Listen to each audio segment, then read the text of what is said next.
Has there ever been a single person who hasn't at least briefly dreamed about what it'd be like to be a pirate? I mean, come on now. I can't be the only one who watched Pirates of the Caribbean as a kid and thought, man, that looks so cool, I wish I could do that. Swinging down from the mast to duel other pirates or a corrupt official, boarding enemy ships and looting all that sweet plunder. God, I miss Pirates of the Caribbean Online, that was such a fun game. But then you learn about what pirates really lived like, with scurvy and constantly being on the run and probably being shot on sight at almost every port you could have gone to.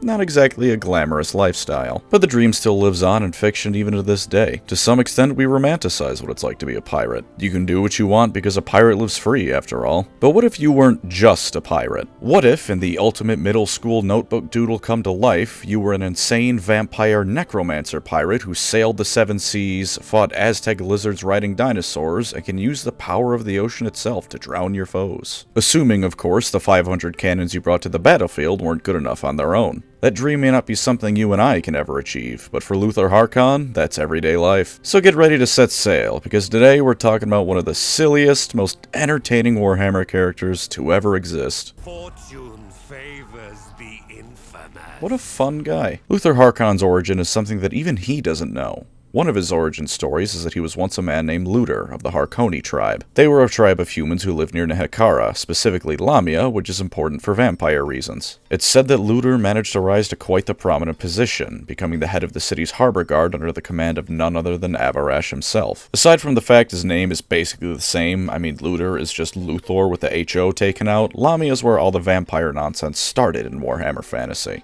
Incidentally, if this origin is true, it means that Luthor is not only a vampire, but one of the first and potentially a blood dragon, given his subordinate status to Abarash. In this version, he traveled with Abarash for a while and likely helped defend Lamia when the living besieged it, but beyond that, there really isn't too much to say on the matter. Of course, there's also the possibility that he was originally a mortal necromancer from the eastern portions of the Empire. This also tracks in a few different ways, chiefly among them being the fact that on the vampire coast where he's most prominent, there's a city called New Beckefin. Beckefin is a city from Ostermark where theoretically Luthor once resided as a mortal. Also as evidence is the fact that the eastern portions of the Empire are where the undead usually cause problems for Sigmar's realm, and the fact that Luthor himself doesn't sound much like an Nehekaran when he speaks. Granted, he doesn't sound that much like an Imperial citizen either, he sounds like every pirate ever, but he certainly doesn't have the same speech patterns as Tomb King's characters. But who knows, maybe he's just a weeaboo for the Empire of Man. I get it. His true origin almost doesn't matter though either way, since he doesn't really remember his mortal life and only knows that one night he was born anew. He's never tried to dig into who he once was or go back home, so I'm just gonna take a stance and say that if Luthor Harkon doesn't care about his origin, we shouldn't either. He also doesn't exhibit any bloodline traits, further proving that his backstory is kind of irrelevant. Depending on which one you believe though, we either cut ahead a good 100 or a few thousand years to the year 876 IC. The scene, an Imperial merchant ship sailing around doing its thing. Unfortunately for this ship, it was attacked by Norscan raiders who do what they do best and slaughter everyone aboard so they can loot it for profit and glory in the name of the Dark Gods. Much more fortunately, however, at least for us, was the fact that this ship contained Luthor Harkon's coffin aboard it. He was escaping from witch hunters and smuggled himself aboard this ship out of Marienburg. The Norscans saw that it was something valuable looking and took it with them on their journey, which for was one reason or another taking them towards the lands of Lustria. If you've seen part 3 of JoJo, it's honestly just the beginning of that. Because Luthor eventually awoke from his coffin, having either gotten himself out or been rudely interrupted by the Norscans, and by the time he reached Lustria, the entire crew had been turned into his undead puppets and minions. Now normally, this would be the end of the story. I mean, sure, the specifics are a bit unique, but a vampire waking up and zombifying a whole bunch of people is nothing new in Warhammer. In Stirland, that's called Tuesday. But despite what would eventually happen to him, Luthor Harkon is apparently the luckiest bastard in all of Warhammer short of Caiaphas Cain. Because the exact spot he ended up staking his claim in Lustria, what would become known as the Vampire Coast because of his shenanigans, was geographically perfect for his needs. The Great Ocean, aka the Atlantic Ocean but with a donut in it, has ocean currents and whatnot like all oceans do. Stay with me on this 5th grade geography lesson, I promise it's important. Even in our own world, sailing when we only had wooden ships was oftentimes more art than science. Add in the fact this is Warhammer and doing literally anything has a significant fatality rate, and you get a whole lot of dead sailors and shipwrecked vessels. The Vampire Coast region of Lustria not only is incredibly hard to navigate safely, but ocean currents also bring an inordinate amount of these wrecks and bodies directly directly towards it. Luthor Harkon, through sheer accidental circumstances, landed on the one site in Lustria, maybe the whole planet, where bodies will just come to him. So because he washed ashore on the mother of all corpse deposits that refills itself, he just developed his undead army without really needing to put real effort into it. Oh sure, he put effort in raising the dead, you have to do that, but most necromancers and vampires need to either quietly dig through crypts and graveyards or kill a whole lot of people first before they get their army.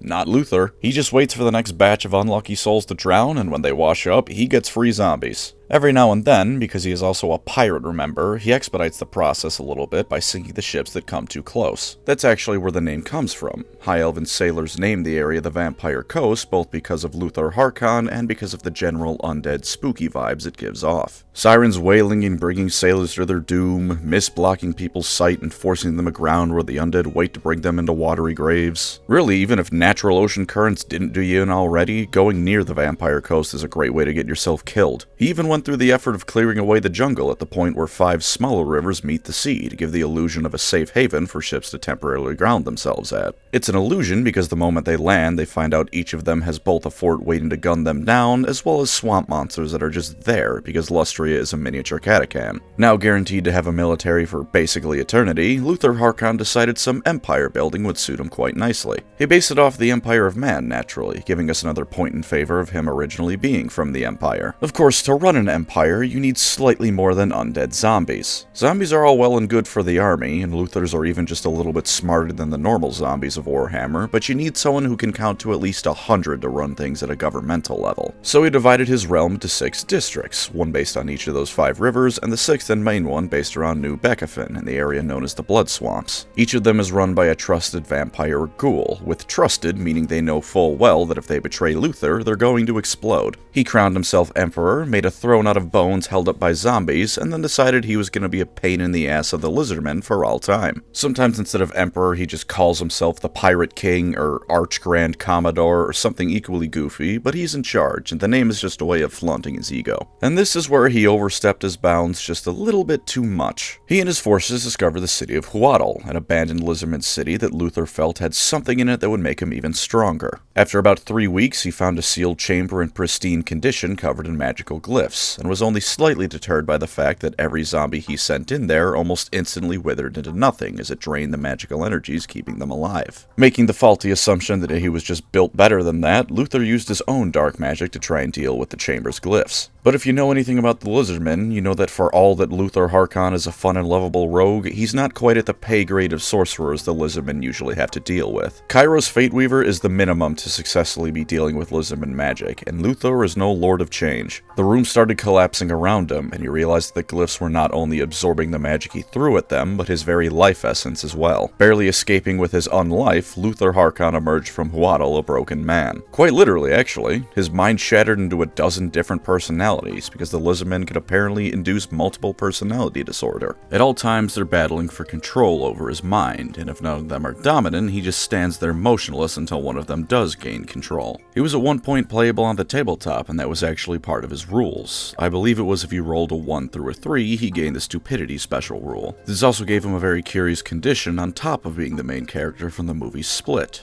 The winds of magic cease to be able to connect to him. In fact, he's almost a blank. Magic ceases to work around him, and he's resistant to any spells people try to cast on him. Aside from being able to reanimate and control the undead, there's no blasting spells for Luthor Harkon. If you thought that would put a damper on his plans, however, you're dead wrong. As he happily tells you almost every time you click on him in Total War, his madness is not weakness. The only thing any of his personalities agree on is looting Lizardmen artifacts to find a cure for his condition, which is also something he wanted to do anyways before he went insane. And after this happened to him, he still managed to make himself into such a pain in the ass for the Lizardmen that they have entire prophecies dedicated to dealing with him. Entire armies will be mustered just to fight him, and these aren't small battles either. If he needs to, he'll build up his forces for hundreds of years until he can march into the jungle with enough zombies to trample it beneath him. One of them, in the year 930 IC, required Nakai the Wanderer to show up, and if you're fighting anything less than an apocalypse level battle, he's not showing up. There's also the time he stole the city of axolotl. I don't mean Luthor Harkon showed up and stole a bunch of important stuff. No, I mean Luthor Harkon rolled up with the endless horde of the undead and stole the city. Everything the skinks didn't manage to get away in time to prevent him from grabbing it was stolen. It's outright said that not a single stone was left stacked atop another when he was done with it, and he came home a whole lot of magical artifacts richer. He just does this every now and then. Well, he loses every now and then, sure. The Slant can't ultimately do anything about it because he just doesn't have to deal with magic, and the other lizardmen can chop through all the zombies they want. It doesn't matter. He just goes home to the Vampire Coast and waits for another 100 years for 1,000 new ships to crash and give him a new horde. In the year 1492, when the old world sailed the oceans blue, civilizations like the Empire, Bretonnia, and even the Norskins began coming to Lustria in ever greater numbers. And Luthor Harkon is many things, but he's not one to let a chance to grow his power slip away. So with all the knowledge and artifacts he had gained over the years, he created the Ebony Skulls for those who came to the New World with less than pure hearts. These things are the epitome of a deal with the devil. At any point the person they're given to can smash them on the ground, and they instantly get not only necromantic powers, but the ability to call on some of Luthor's servants. As a downside, their souls belong to him now. So his forces just kept growing and growing. More ships, more zombies, more vampires and ghouls all joined his ranks. And it's amazing, because in spite of all of this, he is no way a major world power. 99% of the time, he's either sitting there in a stupor because his mind is going through another civil war, or he's just bothering random lizardman cities. But he's been so successful at it that if he decided to invade the Empire or something, he'd probably blitz through it faster than Manfred could ever hope of doing so. Speaking of the Empire, he stole a massive cannon called the Queen Bess. There's no special lore for this, it's just a massive gun he looted off an Empire ship. It's a medieval Mac cannon, and he uses it to blow things up. This lore alone makes him more interesting than a solid 50% of the Primarchs. Since he was insane now, he realized he had to put just a bit more power in the hands of people who aren't him, because when he's in one of his less lucid moments, he needs someone to take charge. He ended up getting two main guys to go for with that. One of them is his right-hand man, Captain Drekla. Drekla is an Ailstorm album cover. When you think of the words vampire pirate, this is the guy you think of. He's dumb to the point he can barely think for himself, and wherever Luthor goes, he follows. He's loyal beyond all belief to his captain, and would follow him to the mouth of hell if need be. The other major person Luthor relies on is Black Jens. Black Jens is a cleverer than average ghoul who runs the day-to-day administration of the Vampire Coast when Luthor is having an episode. If the lights aren't on in Luthor's head, Black Jens takes care of the dealing with his vampire admirals and all the other crap that needs to be done. Black Jens is loyal, but every now and then his conscience whispers to him that he should break free from Luthor's control, and those whispers are always getting louder. Spoiler alert, this never happens because we all know how Warhammer fantasy plotlines end, but it is a cool bit of development for the Vampire Coast. In 2471, close to modern Warhammer fantasy and 1 year after the birth of our Lord and Savior Karl Franz, he and Morathi briefly worked together against the Lizardmen to steal more of their stuff. Luthor was a bit too greedy though, and unfortunately was too insane to understand that being able to work with Morathi is its own reward, so he argued just a bit too hard for a greater share of the loot. He is still a pirate though, to be fair, you can't blame him that much for it. Morathi locked him in one of the treasure vaults for her part, which doesn't seem to have actually amounted to anything because he shows up later. In fact, end times now. Luthor for his part has both great moments to shine, as well as what's tied for the most infuriating end to a character during the end times. He shares a very similar fate with a character who dies at the very end of the end times, in fact, for a bit of a spoiler, but we'll get to that soon enough. When Nagash comes back, Luthor pledges his services to him and becomes the Mortarch of the Abyss. Maybe he did it because he saw the writing on the wall and knew that any undead not serving Nagash was going to die an abrupt death. Maybe he thought Nagash could cure him of his condition. Or maybe he was just bored. Luthor Harkon is like an orc. Him doing something because he wants to is a perfectly valid reason. He's an insane vampire pirate. He does what he wants and damn what you think about it. Nagash looked at his massive fleet of ships from every era of history and ordered him to destroy the Tomb King's fleet of Zandri. For anyone else, or even any other faction, this would be a massive undertaking that would almost certainly not be worth the effort. For Luthor Harkon, a man who had spent almost 2,000 years being a pirate and building up his fleet, this was a walk in the park. At the Mortis Delta, where the river Vitae flows into the sea, he crashed his forces into the banks. He lost an entire third of his fleet on the reefs of the shore, and it just didn't matter. A third of Infinity gone still leaves Infinity left. The Tomb King leading Khemri's navy, King Kalhazar, patiently waited for the catapults he had on hand to tear Luthor's navy apart. But even as the battle between the two navies raged, all of Luthor's ships that had crashed, been sunk or destroyed since the start of the battle were still a problem, because they were filled with zombies. You know how in World War Z, the book, not the movie, zombies could wash across the ocean and start an outbreak that way? That happened. Guided by Drekla, they washed up alongside their vampire commanders, and all poor Kalazar saw was flashes of dark magic and shambling corpses walking up and down the bank. To make matters worse for the Tomb King defenders, Luthor had taken a bunch of salamander bladders to use as makeshift flamethrowers. The Queen Bess was also present, blowing things up as it does. Mac rounds, in fact, were deployed in atmosphere. This was far and away the largest naval battle in Warhammer's history, and while Luthor's fleet was vastly reduced in size, the zombies made it ashore and Hekara's fleet was no more. Luthor even rewarded Drekla with Kalhazar's head as a gift for his excellent service in destroying the Screaming Skull catapults on the shore. Let it never be said that Luthor doesn't treat his crew right. For reference, by the way, even after all of this, he still had 150 ships left over that were properly seaworthy. He had quite the hoarding problem. With the Tomb King's navy destroyed, Luthor decided he might as well plunder Zandri while he was there. He sent Drekla out first, and Drekla had the tremendous misfortune of coming upon Manfred von Karstein, who was running away from Zandri's main army.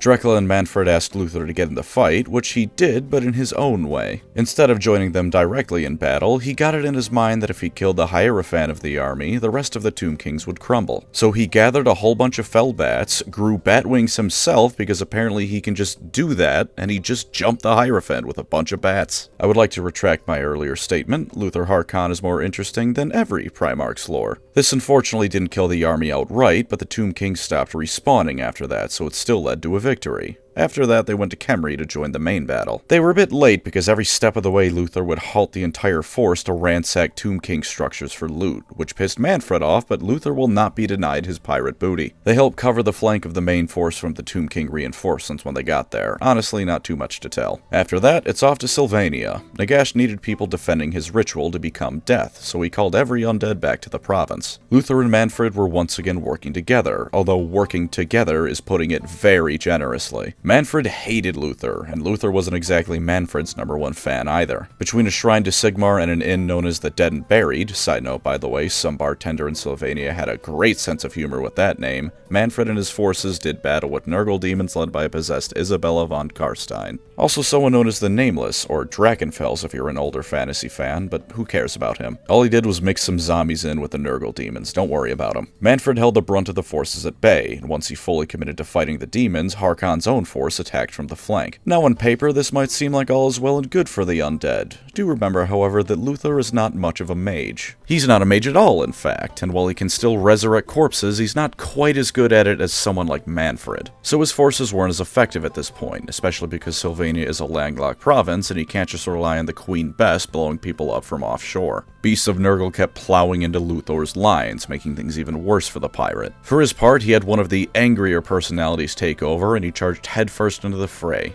Do you know how Manfred reacted to this? Guess, viewer, what do you think Manfred did in response to seeing an ally of his start fighting? Did you say weaken the bindings keeping Luthor's army together? Because if you did, you're right. While they're fighting demons, no less. This let some of the beasts of Nurgle pounce on Luthor, which wasn't enough to kill him, but it was still a colossal dick move. Manfred then retreated to the Dead and Buried Inn, murdering one of Luthor's vampire admirals to heal his dread abyssal mount. Luthor had slipped in unnoticed while Manfred did this and nearly slit his throat with his cutlass, but Vlad showed up with reinforcements and just barely managed to calm everyone down. Luthor was glad Vlad had showed up to take care of Manfred and was privately happy for it, because even though he really wanted to kill Manfred, he knew Manfred's a slippery little bastard and would probably find a way to turn the tables. Or I was misreading what happened and he didn't want to piss off Vlad by killing Manfred. That one sounds a lot cooler, so let's go with that. Theoretically choosing to help Manfred defend the courtyard of the inn, Luthor and Drekla stood at the opposite side of it to be as far from the slimy weasel as possible. Once the fighting resumed, Luthor was all over the place. He not only flew back into proper madness, but it was so bad that he was either speaking in pirate speak or was just completely unintelligible. He'd be swinging left and right, butchering zombies and unclean ones, constantly going, yar, avast. Drekla had to keep yanking him back to prevent him from jumping into the horde, and at this point, I'm fully confident Luthor's mind was actually put back together briefly, and every personality just wanted to kill. A great unclean one burst through the lines and started smashing what was left of the undead forces, and Luthor simply looked at it and tried to 1v1 it. Drekla pulled him out of the great unclean one's way and saved his life one last time at the cost of his own, being smashed flat by the demon's weapon. Everyone, pour out your finest of ales for Drekla. May we all be so lucky to have a first mate as dedicated as he. Manfred, for his part, jumped at the opportunity given and helped finish off the great unclean one, sealing its essence to fully heal his mount so he can make a break for it. Having gone back to being as sane as he possibly can, Luthor also went to join Manfred on his steed to get out. But unfortunately, everyone, Luthor Harkon made the greatest mistake a Warhammer character could ever make, trusting Manfred to not be the absolute worst. And so, because Manfred von Carstein is Manfred von Carstein and cannot do anything without being the single greatest dickhead in the franchise, eclipsing even Erebus by a factor of 10, Manfred got Luthor killed. Luthor had grabbed onto Manfred's mount, and Manfred cut his arm off at the elbow, so Luthor plunged back into the mass of plague bearers and zombies. Thank you, Manfred. What reason did he have for doing this? Oh, he just didn't much like Luthor Harkon, wasn't a fan, didn't like the cut of his jib. Also, no, I don't know why Luthor didn't sprout bat wings again and fly away. End times. Down an arm, his army, and first mate, and now with a broken leg from the fall, you would think that Luthor Harkon would die now. And while his end is soon, it doesn't come from the infinite horde around him. Because all he does is get somehow even angrier, like Angron levels of sheer unrelenting rage, and starts swearing at every single being that approaches him to finish what Manfred started. A zombie takes a swing at him, it dies. A plague bearer walks up, it dies. Dozens of plague bearers all at once? Congratulations, Nurgle, a whole bunch of your demons are showing back up to your garden a little bit earlier than they were supposed to. He's swearing like a pirate, he's cutting things up left and right, making Davy Jones and Manon and whatever ocean being you can imagine weep tears of pure joy when finally at last Isabella shows up. She disarms him, again very literally, and gets a bunch of plague bearers to hold him down. She whispers some wheat nothings to him, and he melts into soup. Despite him supposedly being immune to magic, that was the end of Luthor Harkon. On paper, it took an endless horde of demons to finally bring the Pirate King down. But in reality, he just got Manfred von Carstein. Thank you, Manfred. Very cool, Manfred. I hope your genitals explode, Manfred. But thankfully, Creative Assembly came through where GW failed, because while Luthor Harkon and his vampire zombie pirates were briefly playable on the tabletop, Total War has given them unlife like never before. They have a theme song now.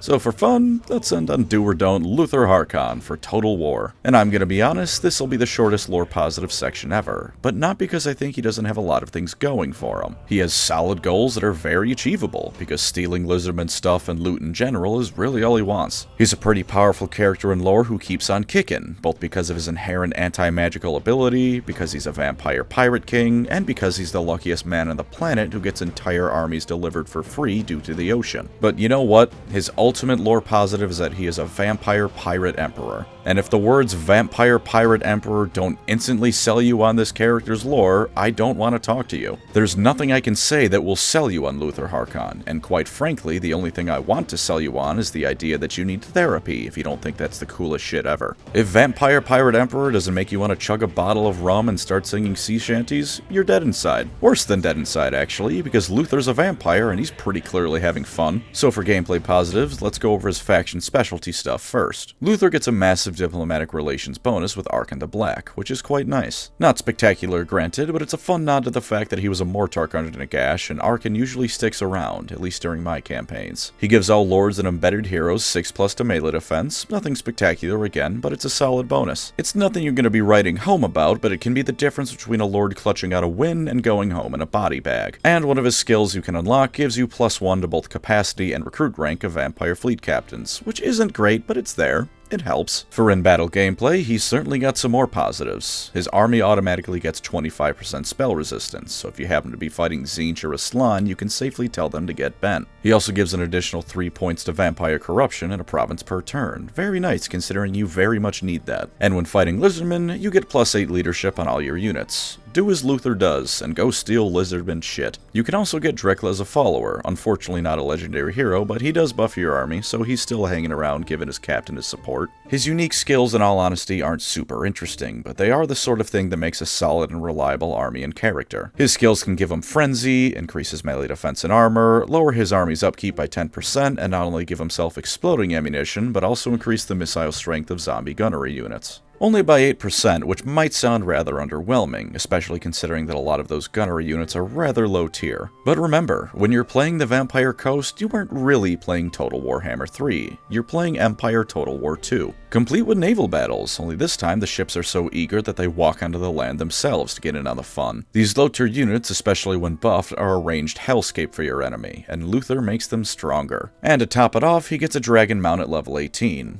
A Death Shriek Terrorgeist if you want to be technical about it, but come on, it's a dragon. Mounted on it, Luthor can turn infantry blobs into slurry, turn weaker characters into slurry, and if there's anyone that could potentially give him trouble in melee, he can just fly away and shoot at them with a gun. In terms of being super ultra competitive, I'm not going to speak on how well he is. In terms of just playing single player, once you level up Mr. Harkon, he's going to be killing most things you throw him at. You can also restore him to lucidity and give him access to the lore of the deep as the game goes on. This turns someone who's already pretty great at ranged and melee combat into a wizard who can cast one of the most damage-filled spell lores in the game. He can also summon giant crabs with it, as well as slightly buff range units with a spell. To put it bluntly, he turns into a monster. Unfortunately, his dialogue and animations don't change, so he still looks and sounds insane, but I like to imagine that from that point on, he's just doing it to mess with people. For his lore downsides, no, I'm not giving lore downsides this video. Vampire Pirate Emperor. You will instantly know from that description alone if you have any passing interest in Luthor Harkon's lore. Aside from that, the only downside I can give the man is that he is yet another direct victim of Manfred von Karstein during the end times. So I guess you have to live with that knowledge when you're playing as him. For gameplay downsides though, picking him as your starting legendary lord means you begin with a massive relations penalty for the Lizardmen. Given you want to be fighting them, this isn't too much of a downside, but you better be ready for war the moment you find a new lizard faction. They'll be declaring it soon enough if you don't. He also starts in Lustria, having remained on the Vampire Coast unlike Teclis, who took the first chance he had to get the hell out. Now the Southlands where Teclis moves seems to be the Warhammer 3 Thunderdome, presumably because wherever Teclis goes, violence follows. But just because the Southlands is now worse doesn't mean Lustria is pleasant. There's still most of the Lizardmen, who especially hate you, the Skaven, Marcus Wolfheart, and Ulthuan isn't far away either. Cathayans have also decided they want to come for a visit because the Jade Dragon has nothing better to do than beat up random people in the jungle, and if you're playing with Mixu's Legendary Lords mod like I usually do, there's multiple Demon Legendary Lords kicking about too. You are going to have your work cut out for you. For battlefield downsides, he doesn't get his Terrorgeist mount until level 18. Until then, he has to footslog. Similarly, you need to fix his brain first before you can be allowed to cast spells with him. And speaking of that, every now and again one of his personalities takes over and changes his traits around. Each time this happens, he gets bonuses in one area and minuses in another. So he may be great at melee attacks one turn, but he can also suffer from Rampage. The next, his ranged attacks are stronger, but his leadership takes a nosedive. On the plus side, this can randomly let you cast a Lore of the Deep spell before you fix him, but that is by no means something you should rely on. The trait can change at the drop of a hat, and then your carefully constructed battle plan can fall apart if you base it around him having that spell at that moment. And for the last of his gameplay downsides, he really doesn't do anything to buff his faction, or even his own troops. If you aren't fighting Lizardmen, I think the only thing he gives is his army 25% spell resistance and buffing gunnery units. Those are nice, but Luthor is first and foremost a combat lord. You want him tearing things apart at range or up close. If you prefer lords who are more buff wagon than murder machine, you might want to look elsewhere. And there's Luthor Harkon. Given his end times lore and how potentially difficult his Total War campaign can be, you might think he's the worst pirate you've ever heard of. But even so, at least now you've definitely heard of him.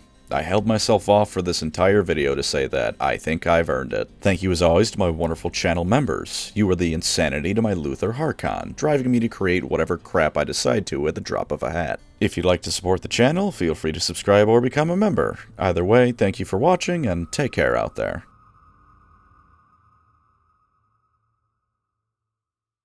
Please, CA, just add the Shanty to the game. I will pay for it at this point. Make it a music pack or something. Just record a couple more and sell it for 15 bucks. I promise you people would buy it. Yeah, they'll absolutely complain, but if you think that most Warhammer fans won't spend the money to add sea shanties to the game, you're more insane than Harkon is.